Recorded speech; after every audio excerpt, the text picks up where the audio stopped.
guys, how are we doing? Spurs related back again.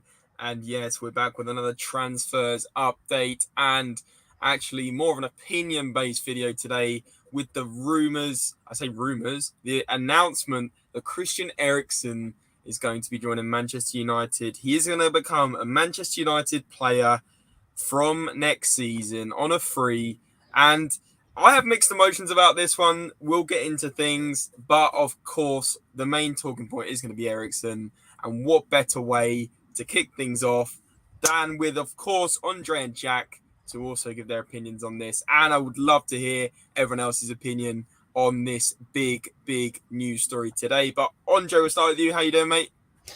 I've been better. Hearing that Eriksen's heading off to another club in the Premier League is not ideal. It did happen with Brentford, but Manchester United hits a little different, Yeah, exactly. Yeah, massive club. Technically a rival in terms of like the league and everything else. It could have been worse. It could have been an Arsenal or Chelsea he went to, but Man United still does dig deep in terms of his legendary status at Tottenham. Should you guys think he is a legend, it's obviously up to debate as well. But Jack, how you doing, mate? How's your opinions on a top line basis?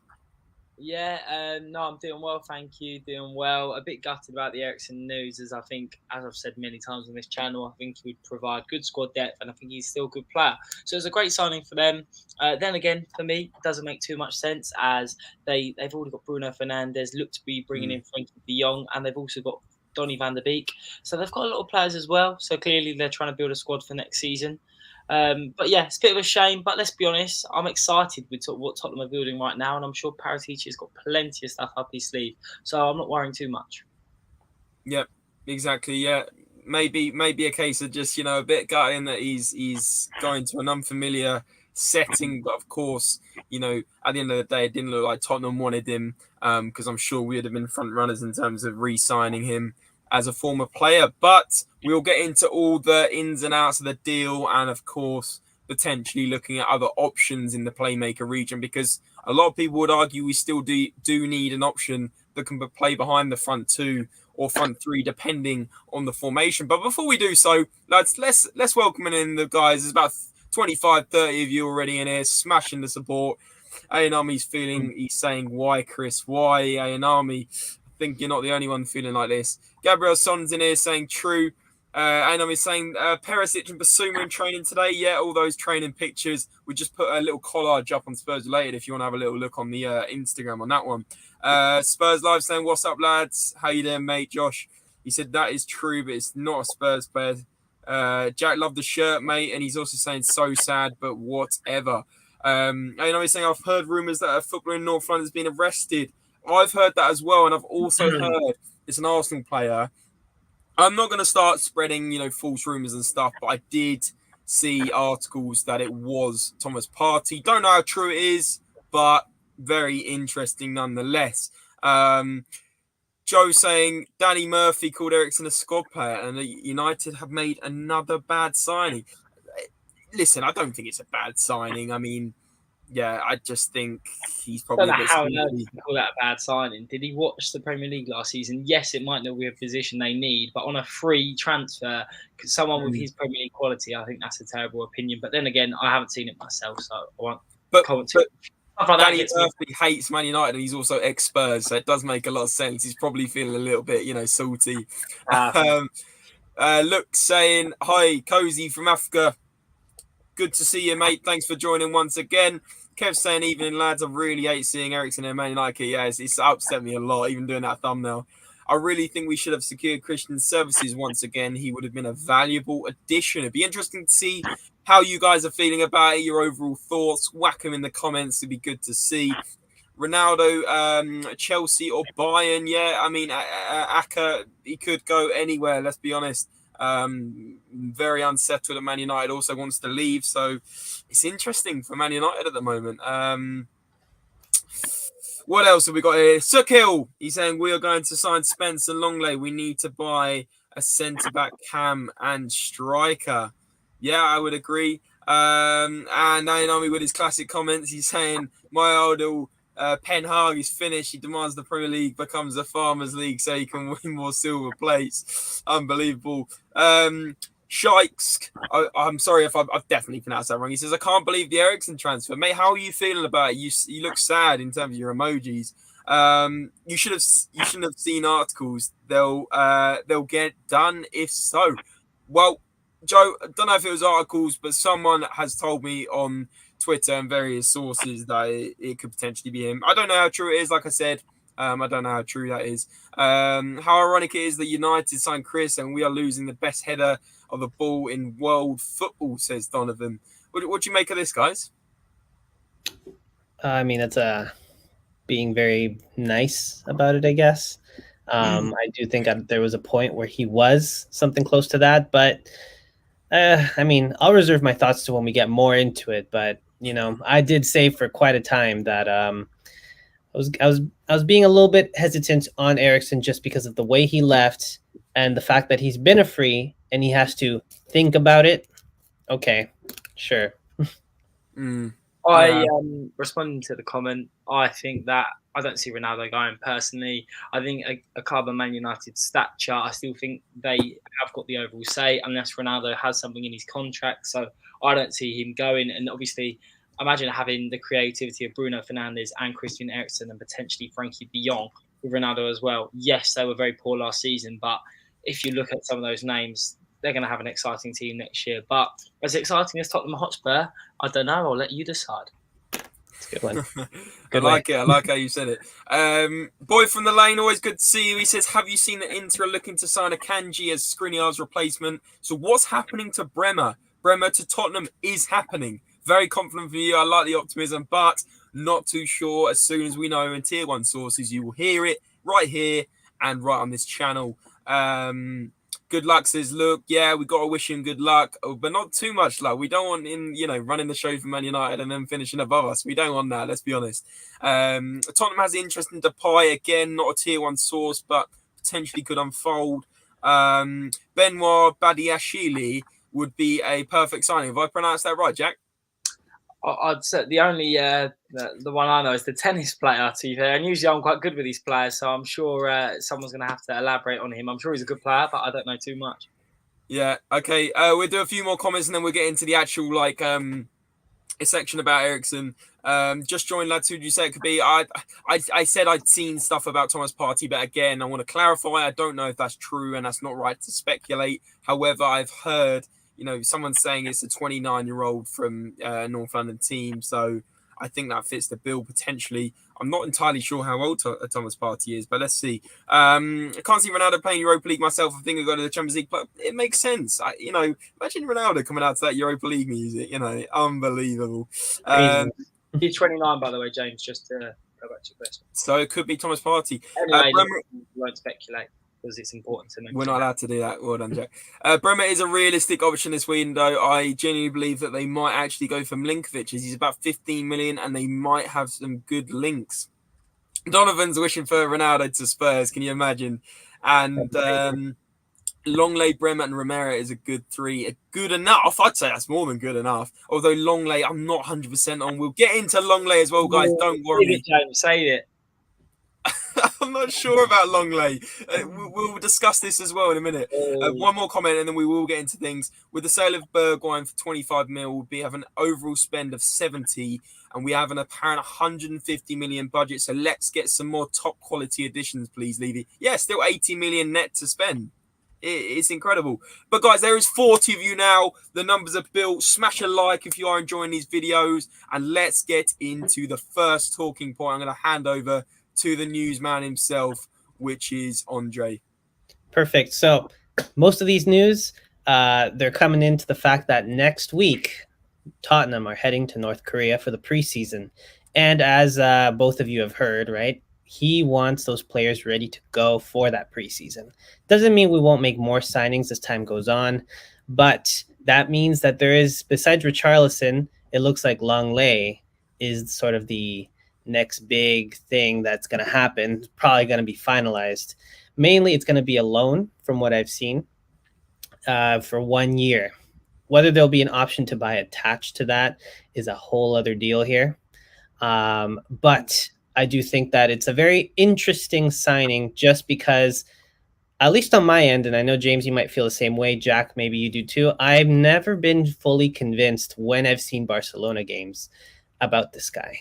And I really do think that this is just a sit-in because next season, as I have said previously, we will be back for Bastoni, who will be entering the last year of his contract. Yeah.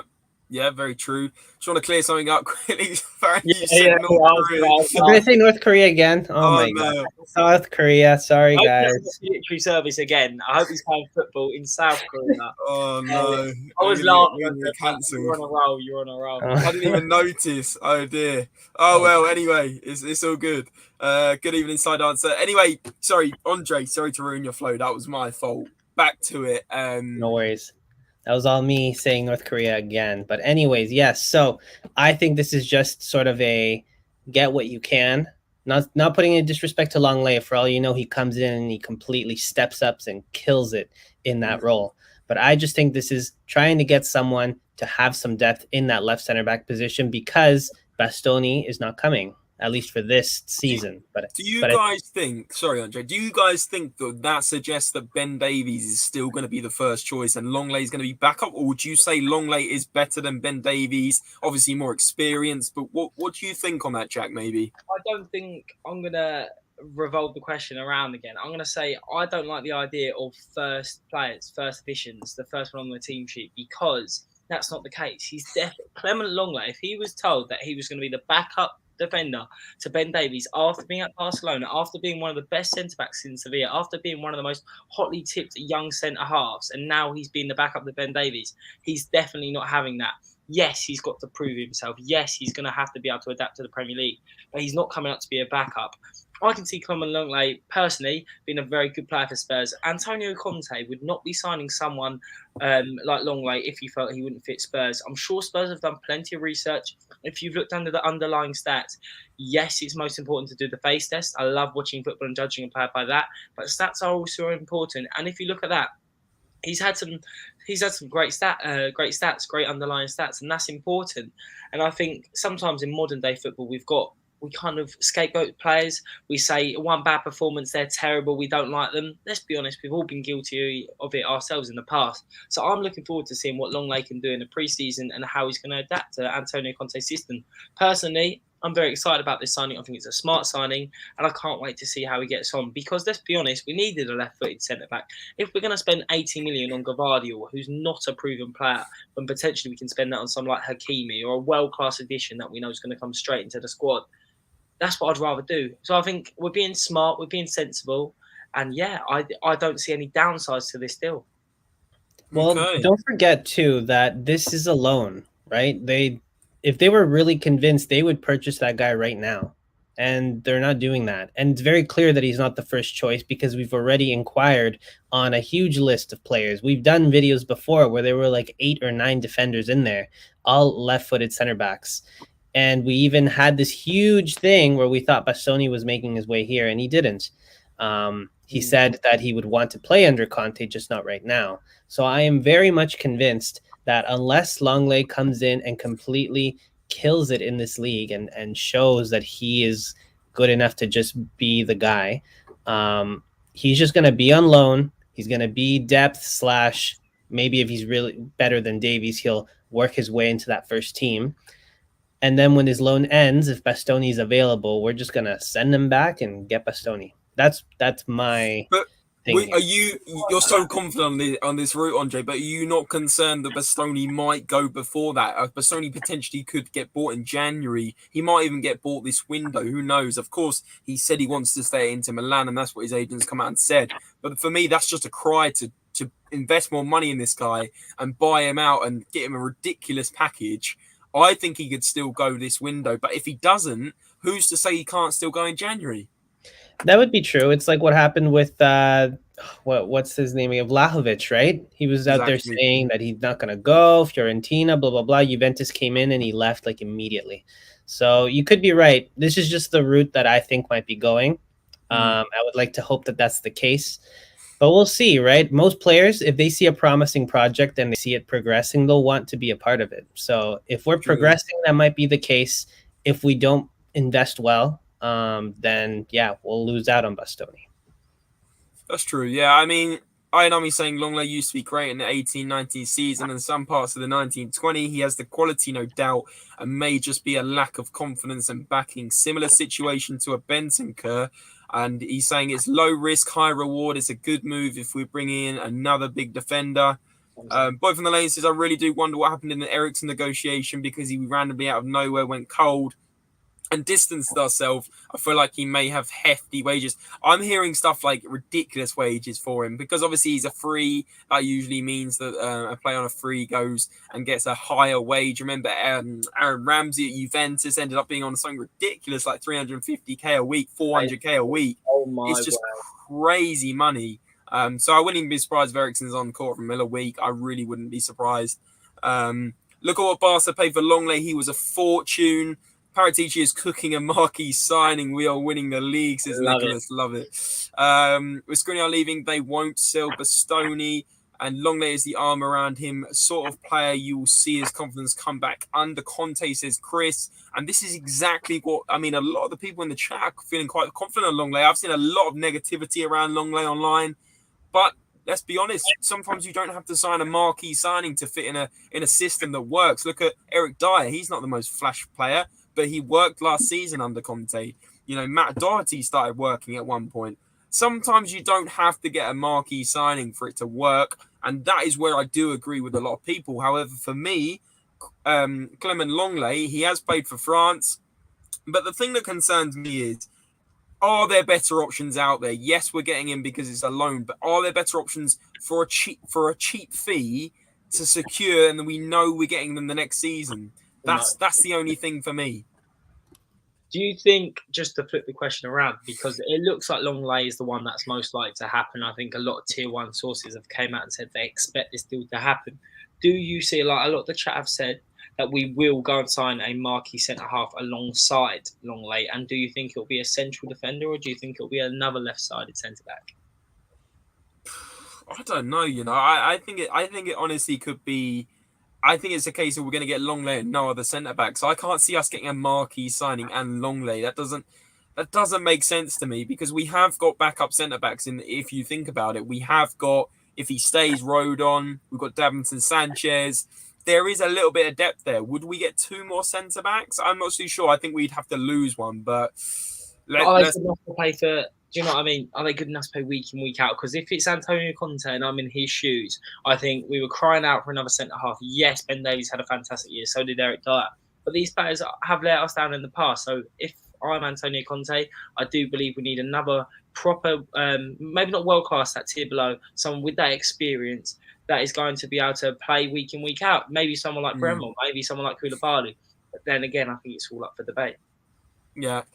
Boy from Malaysia says, just honestly, boys, I'll be seriously questioning if Lenglet is better than Ben Davies. Switch them two round into each other's situation. I think you would see Lenglet is a step above.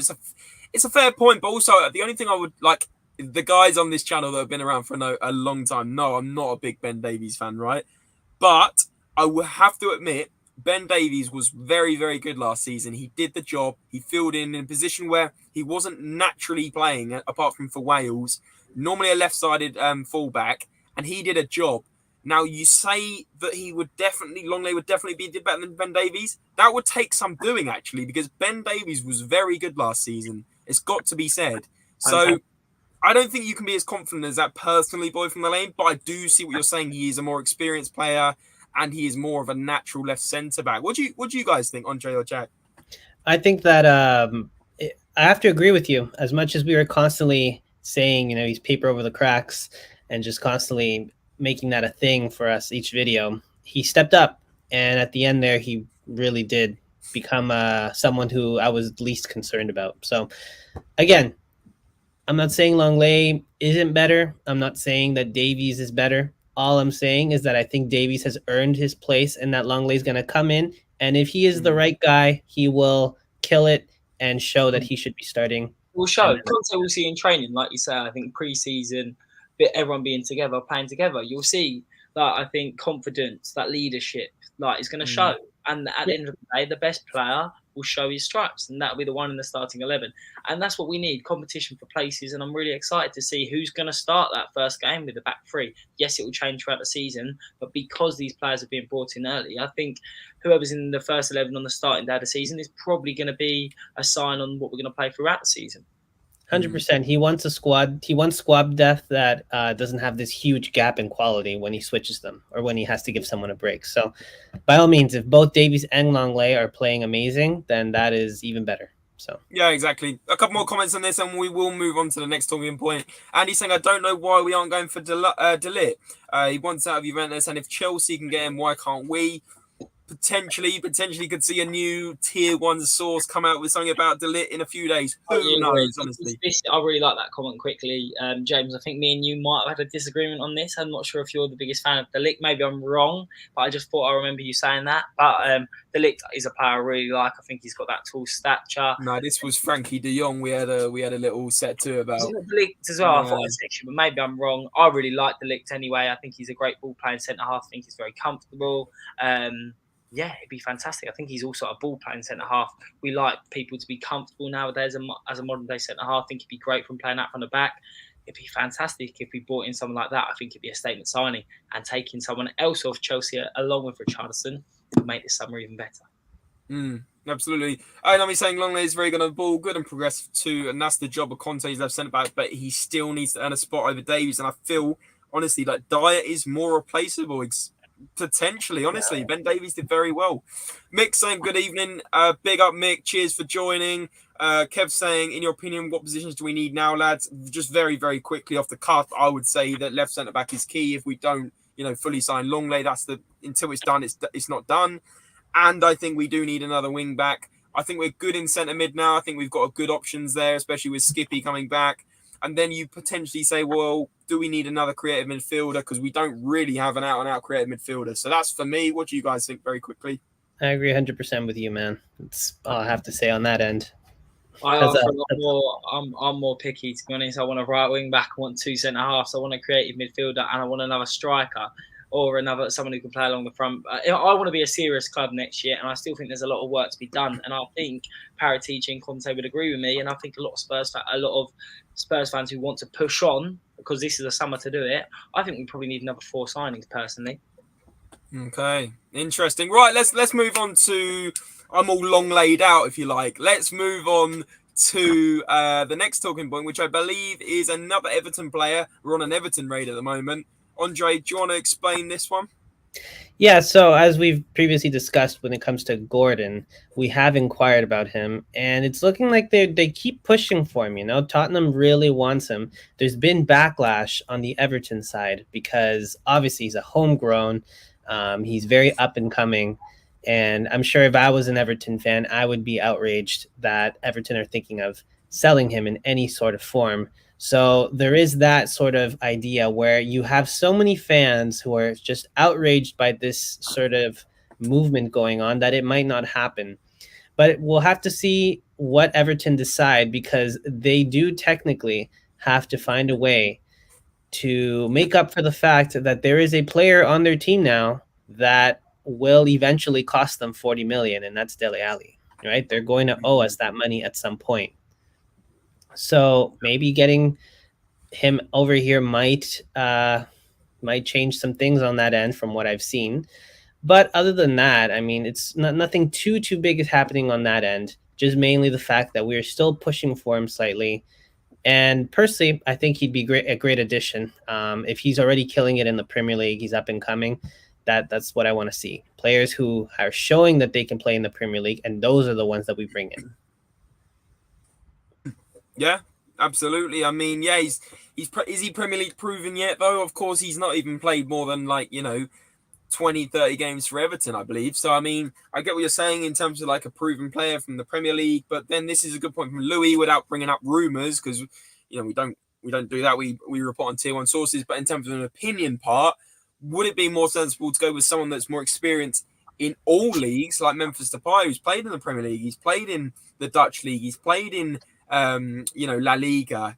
Is that a more sensible move than going for a youngster that could potentially not be fulfilling his potential? Jack, what do you think on this?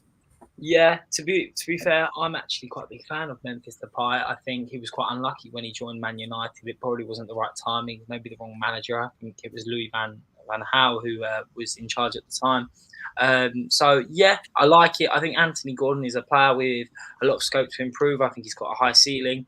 But I've spoken to a lot of Everton fans, and they think, and I agree with them, that he probably needs a bit more time at his boyhood club. I think that he's a player with the potential, but if you don't have first team minutes around this age, I think it's vitally important. So from a player's perspective, if I'm just looking after the player, probably someone like Anthony Gordon should stay at Everton, build up his career, build up his minutes, and continue to improve. And I think a move for Memphis Depay, providing he doesn't ask for ridiculous wages, would actually be a very smart move for Spurs. Wouldn't it make even more sense, though, if you got him and then you loaned him instead of waiting for him to be that Premier League proven that you have to spend huge amounts of dollars on or euros on him? Who loan who? Gordon? Yeah, but who do you loan him to? I think then that would be a waste. That would be like a Brian Hill situation where you're just loaning out a player and inevitably he's never going to be good enough for the first team, no? It's a little different, though, in the sense that we're not buying someone from another league, bringing him in, and then sending him back out to the other league again instead of sending him on loan to a league that for him to get better in that league. You know what I mean? It's different. Who would you loan him out to? I'll say it's a kick in the teeth, though. Imagine being bought for £20 million as a Premier League player who's really doing well. And then you go, well, you're good, but you're not good enough yet. So we're going to send you off loan to a newly promoted team. I don't think it works like that. I think he's either good enough now or like Anthony Gordon right now is good enough to be in a squad for Tottenham Hotspur. I think if you buy him, he either comes to the squad or you don't buy him yet. So he's not good enough to. Is he good enough to start, or is he good enough to be a squad player? He must be a squad player. He's not good enough to start. No way. Like he's a good player, but he needs more minutes. Don't you think? Yeah, but I've seen, like I said, I've seen him. Jack, you were probably at the game too, where Spurs played Everton, and he was by far Everton's best player. And, we smashed them 5-0, but he really attacked for them down that wing, caused us a few problems. So who does he start over? What's that? Sorry. Who would he start over? I'm not saying he's going to start. I'm saying, is he like? What I'm trying to say is, we've seen he's a good player, but how good is he going to be? Like Brian Hill looked a promising player. There was a reason why we bought him. That's the only concern is Spurs tend to go for players that are suddenly playing well one season, young, and let's buy them, and then suddenly they're not as good as people think. I'm especially as he's English. I'm obviously going to be optimistic in terms of the England national team and hoping that he's going to be amazing for my country. But also, how good is this guy? Like, I've seen many players even in the Championship that look, just as good as him, but actually maybe are just having a nice, period of a nice spell where, they're not actually amazing players. And I hope Anthony Gordon is going to be a brilliant player, but do we risk it? Is he going to be amazing in the future? I hope so, but you never know with these kind of players. I think they're so young. We've got to kind of change our mindset as well. Instead of buying players that look like they are going to be good enough, but they're most of the time it's 50-50, James, so I can totally see what you mean. I think Gordon is a good player, but like you say, Andre, I totally see your side as well, but is there a point of buying him and then loaning out? It's too much sending around the clock. We should buy players that are ready. Someone like Memphis Depay, as the comment said, is probably a player that you're more willing to say, yes, he's got the experience. They'll probably command a similar fee because he hasn't got long left on his contract. He's older. So we should be buying more experienced players that are ready to come in and compete straight away. But no, Anthony Gordon's a good player, but I don't think he's ready for Spurs yet. Okay. And Andy's saying exactly what I was saying. Like, Gordon annoyed him when we played Everton because he was by far their best player, and he really was. If Everton were going to score, it's because of him. And again, in the Merseyside derby that I watched, when Liverpool only just scraped it 2-0, he should have won a penalty in that first half. They got robbed, Everton. He absolutely bombed it down that wing, and he does look a good player. But I'm hyping him up, but then I'm saying, how good is he? Like, Andy Carroll looked amazing for one season. He's probably the most pony striker England have ever had. But do you know what I mean? Like, you don't know how good these players are till they play a number of seasons. Like, we went for Clinton and Jai, George, Kevin and Kudu. Absolute shocking signings because they played one good season. Huh? What are you talking about? These are my favourite players at Spurs. Don't you remember that ball? Clinton, and Kudu put in for Harry Winks. Last minute winner against Fulham. Unbelievable. Oh my God. Unbelievable comment. Why get Gordon to loan him out? We need players now. I agree with Andy here. I've got to agree. Brian Hill needs to be loaned out to a Prem team. Sell or loan out. Worst case, loan and Dombele. Brian Hill was loaned to a Spanish club, and that suits him. He's Premier League. Kev's just speaking facts tonight. I've got to say. Here's the three Spurs boys. Bobby K says, big up James Andre Jack. Thanks, mate. I hope you're doing well. So, what's the next talking point, Andre? We've got 60 people in here now. If you are enjoying this content, smash a huge thumbs up for more. And also get your thoughts in about Eriksen. That is the main talking point today. We may even go back to it at the end of the video. Do you guys have any sad feelings about the Eriksen thing, or do you think it's best for him? Let us know. And if you're not subscribed, what are you doing? Hit that subscribe button. I'm telling you, it's quality content. James, I'm sure he wanted to get that in there, but I'm telling you, subscribe. You're going to want to see this content. We're growing quickly, and we all want you to be a part of it. Love it. Perfectly said. Now for the next thing here. Of course, more moving pieces here, more people coming in means someone has to go. And who more likely than Bergwijn?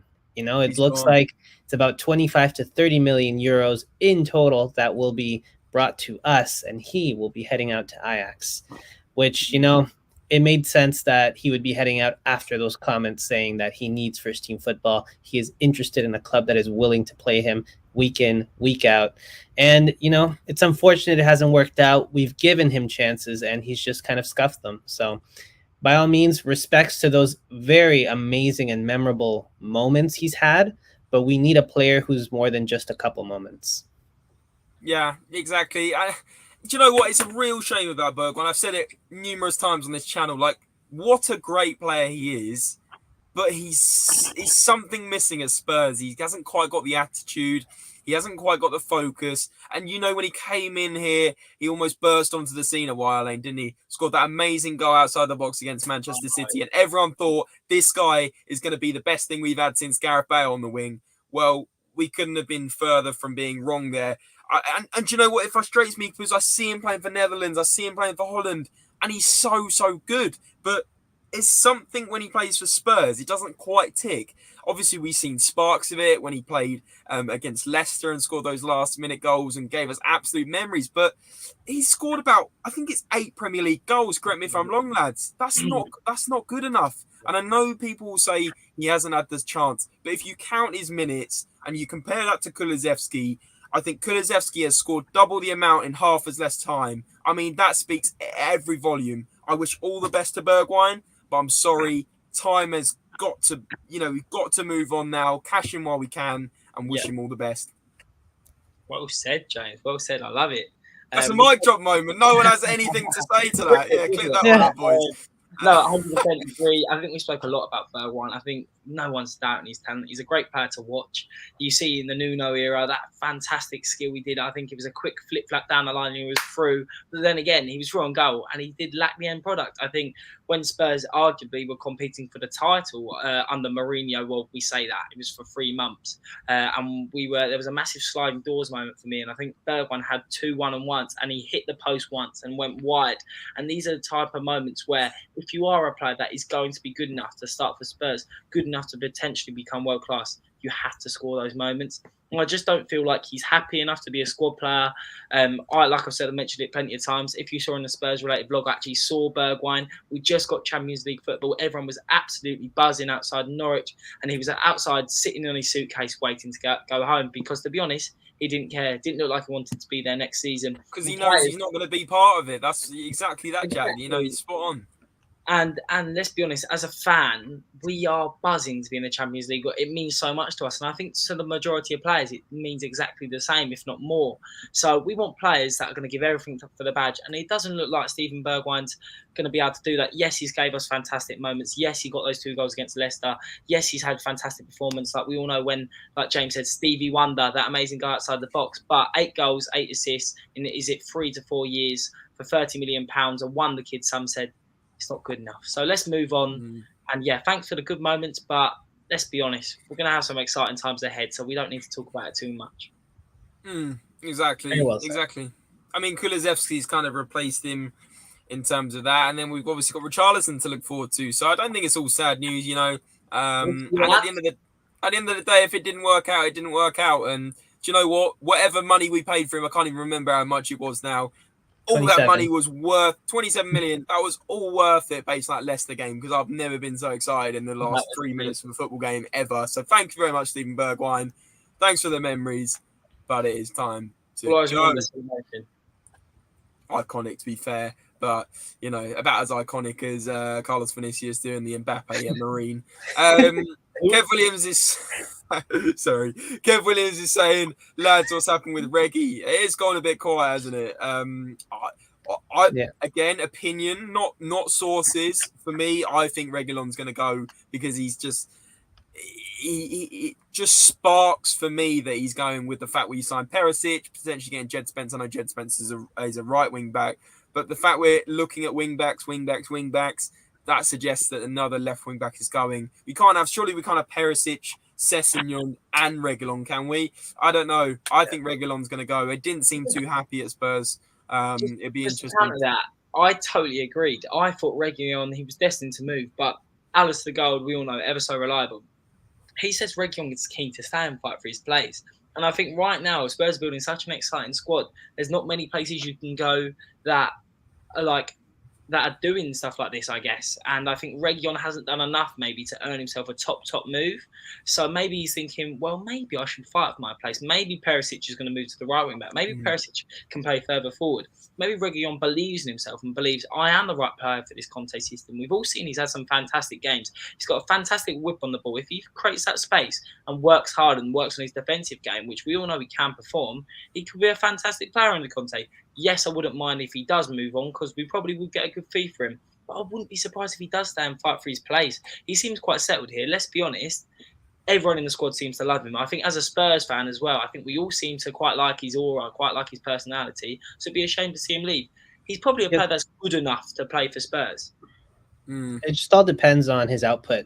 As I've always said, wingbacks are one of the most important players for a Conte system. And if he is not going to be finishing those sort of options and opportunities he gets, then I'm sure Conte is going to probably bench him. He needs a player that... Do you think he's good enough to play for Spurs, personally? I think he's good enough to play, but the problem is that in a Conte system, there's a part of him that just isn't meeting what Conte needs, which is that he's going to get opportunities to score, and he doesn't finish them. More often than not, he doesn't. He's had a lot of positions. I think I remember Southampton and Wolves. He had 2 one-on-ones. All he had to do was stroke it home, and he missed both of them. So I totally agree. What about you, James? Do you think he's good enough to start? To start for Spurs? Yeah. Arguably not, because, I mean, we've had, a season and a half of Reguilon now, and 2 seasons. And like you've just literally, both of you have just said, he can't finish his dinner. I mean, I watched him at Brighton away. I was in the away end. And I'm literally behind a goal. He's one-on-one with the Brighton keeper twice. And he put it straight at him. And I'm just sat there thinking, I'm stood there thinking, if you could finish, you would be a serious player. Remember when, I've already compared it with Gareth Bale. You can't compare Reguilon with Gareth Bale. But what I mean is when Gareth Bale was a left wing back, and he came down, he bombed down that wing, I know you were talking about a different caliber of player, but he could finish. He could hit a ball. He could pass it and, create an assist. Reguilon just looked like, it's like the symbols from Simpsons, Homer Simpson, when he gets in front of guys like bush, bush, bush. He doesn't know what to do. Someone needs to teach him how to finish. It's so frustrating because... With Reguilon as well, sometimes with me, I've said he's a good player. I like him. But I probably would take the money from him. But if he's happy to stay and fight for his place, I've said that I'm happy for him as well. But he almost looks like he's off balance sometimes. And is he much better than Ryan Sessegnon? I don't think he is. Technically, he doesn't seem great. I think he's probably better suited to a back four. I don't know if you guys agree with me. He seems like he's played there a lot more. But he doesn't look like he has that technical ability. Like when I disagree. I think he doesn't create that space. He doesn't look like he's ready to go forward. So I don't know. He just doesn't. I think he's more suited to a 5 at the back because he gets in brilliant positions. He bombs down that wing. He does get back. He works very hard, and we said it a lot of times in the last season. His work ethic you cannot knock, but it's just getting in front of goal. Like, I think he scored 1 goal last season, maybe 2. He should have scored about 10, and that's not an over-exaggeration. The amount of times he was in on goal is brilliant, but when he gets in front of goal, he panics, and if he can learn to finish, he would honestly be an absolutely class player. I'm not saying world class, but he would be a class player. At the moment, he looks very average because his output and his final product is not good enough.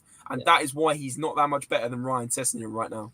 Technically, if he wants to fight for his place, he needs to just have a few weeks of just him going one-on-one with Lloris or something and just practicing finishing that dinner there. Because if he doesn't do that, he isn't going anywhere. He's not getting anywhere near that first team if Perisic is there doing the thing that he can't do, which is finish. And look at this comment from Spencer. Look, imagine Perisic there. It's a goal. It's a goal, yeah, 100%. Because Perisic is also technically very good, and I think this is why it's next. The more I think about it, Perisic is one of the most excited I am because he's so versatile, both-footed, technically brilliant. You've seen him in tight spaces so many times. Just needs a yard of space, and that ball comes straight across the box, or he takes a shot. With Reguilon, he needs so much space. Like, even when he has that so much space, he kind of loses composure. And I think in that position next season, it's so crucial to create chances and finish your dinner. Maybe he isn't. But then again, there was also another good comment, 5 subs next season. Then again, 30 minutes left. Everyone's tired. Reguilon bombing up and down up those wings. That's also not a bad option. So then again, if we're building a squad that's capable, having 3 left wing back, we know Sessegnon's injury prone as well. It's not going to be the worst idea to keep him. Yeah. Exactly. There's a lot of people in here that are actually Man United fans saying Eriksen. I believe Brian's a Man United fan. Eriksen's just ruined his career. No, I don't agree with that. Tottenham Bahrain, welcome on in, mate. First time I've seen you. Says Perisic will be a Premier League favourite with his FPL price 5.5 million defence. Yeah, get him in your team. Eriksen has been offered a massive pay package. I don't blame him going to Man United. I really don't. Let's quickly cover Eriksen at the end of this video now. Obviously we've talked about it already with the Eriksen deal happening today. Obviously, it's basically happening. Fabrizio Romano with the Here We Go and other tier 1 sources. I believe it was The Athletic that reported it first. I mean, for me, obviously, I'm very sad in terms of we're used to seeing him in a Tottenham shirt. We're used to seeing him, we sing the songs about him. We even gave him a great reception when he was at Brentford last season. And actually, he played very well for Brentford, like Jack was saying earlier in the video. But for me, there's a little... I'm not salty one bit.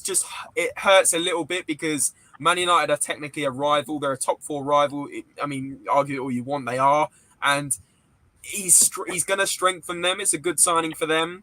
I just don't understand why we didn't go for him if he was a free. If he's obviously ordering ridiculous wages and Conte didn't want him, I understand it. But for me, he's going to strengthen Man United. He's going to cause us problems when we play against Man United, and that's a fact. I don't quite get it. I have a weird feeling that he's going to hit the ground running at Man United because he is a world-class player, as we know. That's my concern. What's your guys' overwhelming feelings about this?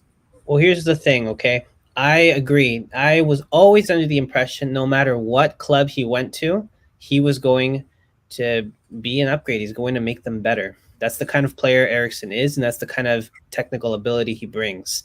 However, from what I read, at least from the tier sources, was that we did inquire about Eriksen, but he had to think about it. He had to sit there and think, do I want Brentford? Do I want Man United? And who else? I don't know what other clubs might have inquired about him as well. But as soon as I heard that Eriksen had to think about it, I was like, yeah, I don't think he's coming to Tottenham. I think there's something he wants that clearly we're not willing to give him. And I think that might have been either wages or just the fact that he just doesn't want to come to Tottenham. The way that he departed with us was kind of bad. It was a little sour. Even in the documentary, you saw how adamant he was to go. And again, no disrespect to him. I think he's an amazing player. I still think he is. And I'm glad that we still get more years of Eriksen playing football and that we get to watch him play. Yeah. But on my end, you know what? I'm hearing that apparently Man United is offering him a lot of money, wages-wise. By all means, go make your money, man. I'm fine with that. Do your thing. It is sad. Does he need money? Does he need money? Do you not think a player like him, who's a millionaire, and this is the only thing I would say about, go and get your money and stuff like that. I know it's a short career. Let's be honest, he's not struggling for money. He's a very wealthy man. Has he just tarnished some of his Spurs legacy? That is the question I have for the chat, because for me, I think he has slightly. And the reason why You can call him a Spurs legend. You can call him a class player for Spurs in history. Whatever you want to tarnish, whatever you want to, what status you want to give him. If you go to another, top 4 rival and technically strengthen them when you had other offers potentially abroad, let's be honest, he probably did. I can't say for a fact. Does that tarnish it a little bit? Does that tarnish it a little bit? I think it does. Play abroad. I think this is what I think a lot of Spurs fans are missing. There is a lot of requirements to play in the abroad leagues, and a lot of clubs don't allow them to play if they have a pacemaker. I think it's against, they're not allowed. Yeah, that's true. So that's what I mean. So I think the Premier League might have been one of his only options, and therefore that's why I'm not going to be too annoyed that he's joining Man United, because I feel they're a massive club. Let's be honest. I think he wanted to move there before. They're obviously going to pay him ridiculous wages. And like you say, the rich always want to get richer. They want to live in the massive houses. They want to have as much money as possible. And who can blame them, to be honest? Yes, it's not great. Of course, we love the idea of him wanting to come back to Spurs and the sentimental factor. But if we weren't offering him enough money, then again, he wouldn't even fit in our system. So he's not guaranteed minutes. Then I can understand why it hasn't worked out. I'm not going to hold it against Eriksen. I'm looking forward to him playing football. Yes, I would love to see him back at Spurs, but it hasn't happened at the end of the day, and I think we should look at other options. Agreed. I've made my peace with it. When I saw it, I wasn't very surprised, to be honest. I had a feeling he wouldn't come in. I've always been adamant about that. Yeah, it's interesting. I did for a while, but I just feel like I think he definitely wanted a lot of money, and I don't think Spurs are willing to ruin their wage structure. Why should he? He shouldn't be paid more than Son and Harry Kane, that's for sure. Somebody even argue, does he deserve more than Christian Romero? Look at how good these players were for us last season. So then again, I think Spurs need to run the club in a fair way, and bringing Eriksen back and giving him loads of money after one fantastic season is probably not the smartest move. So I can totally understand from Spurs as a financial club as well, just having COVID and spending money wisely. I can see why. But do I also think it was a great move to Man United? That's a whole new debate. I could talk about that forever. But I think he would have been better off staying at Brentford. I'm just going to quickly say that because Man United have so much squad depth, in that position. Bruno Fernandes, can I see him starting over him? Probably not. Frankie de Jong plays in a pivot. I don't see Why not? Bruno Fernandes was absolutely nowhere near as good as he has been last season. I think Eriksen's a better player.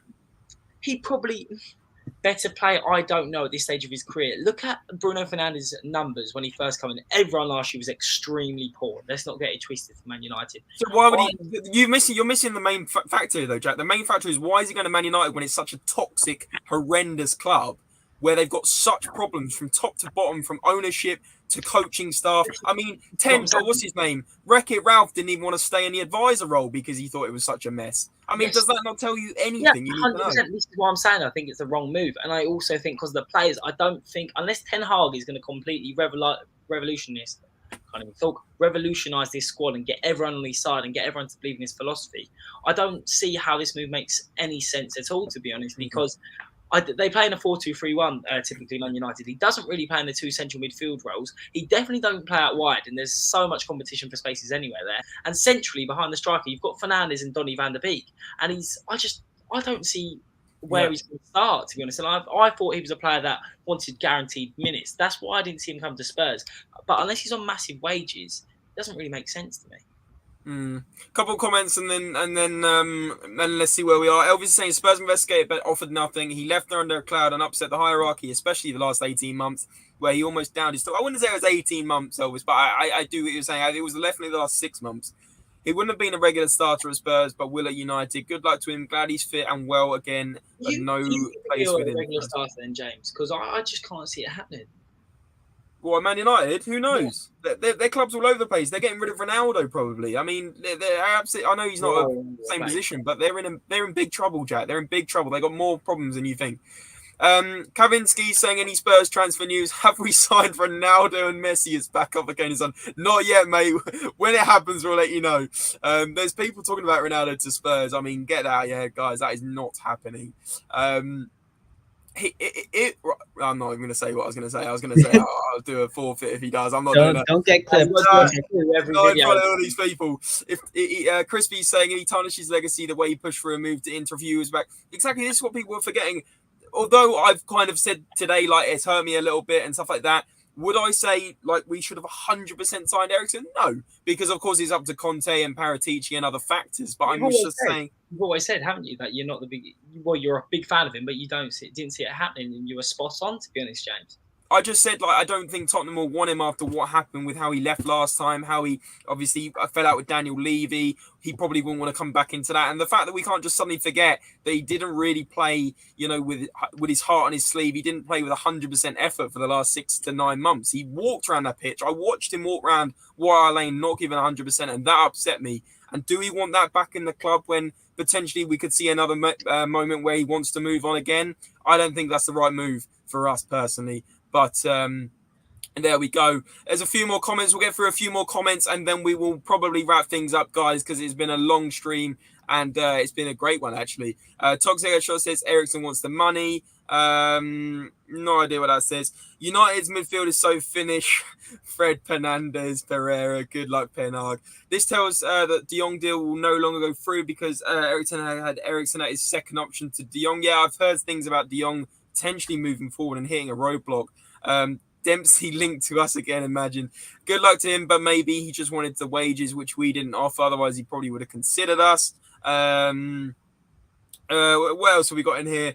There was loads of comments back here, some really sensible ones. I mean, Spencer's saying Man United in the mud, he should have stayed at Brentford. Eriksen's not a workhorse. This is a good point. Conte wants runners, and Eriksen is not a lazy player, but he doesn't run as many yards as other players in that position. So potentially we've avoided it in terms of the Conte system. That's what it's all about at the end of the day. There's plenty, loads more comments. If I didn't read out your comment, guys, please, just, you know, that doesn't mean I won't ever read out your comment. There's just a lot coming through tonight and just keep smashing the comments in. We love the talking points. We love the debates and it's been great. And Tony Young, great show, guys. This show is nothing without you guys with the talking points and the comments we bring up.